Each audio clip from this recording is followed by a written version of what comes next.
le sentiment anti-français ne cesse d'augmenter dans certains pays de l'Afrique. Après le Tchad où les citoyens ont frappé du poing sur la table contre l'implication française dans leurs affaires, c'est au tour des Maliens de s'exprimer. Une manifestation a été organisée jeudi 27 mai pour exiger l'intervention de la Russie et le départ de l'armée française du territoire malien. Restez avec nous pour plus de détails.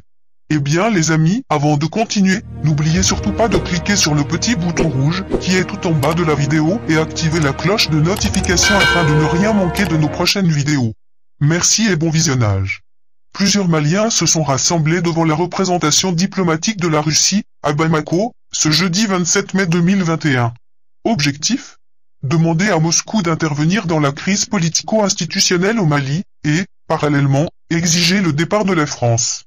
Cette nouvelle manifestation, qui intervient après la libération du président de la transition, Bandav, et de son premier ministre, Mokhtar Ouane, va relancer le débat sur la présence des soldats français au Mali.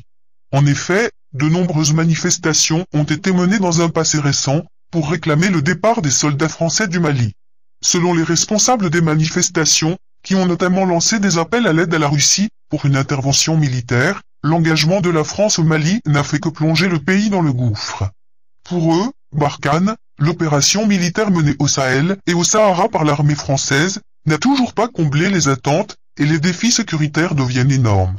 Ainsi, ils lancent des appels à l'aide à la Russie, pour une intervention militaire. Dans la foulée, Emmanuel Macron n'a pas apprécié le nouveau coup d'État perpétré au Mali contre le président, Bandav, son premier ministre ainsi que d'autres membres du gouvernement. Il l'a d'ailleurs fait remarquer à travers des propos peu diplomatiques publiés sur son compte Twitter. C'est un coup d'État inacceptable conduit par des militaires putschistes, a-t-il qualifié les faits. Nous sommes prêts à prendre des sanctions ciblées sur les protagonistes, a réagi ce mardi le président français. C'est déjà la fin de ce petit flash d'infos. À très bientôt pour de nouvelles informations.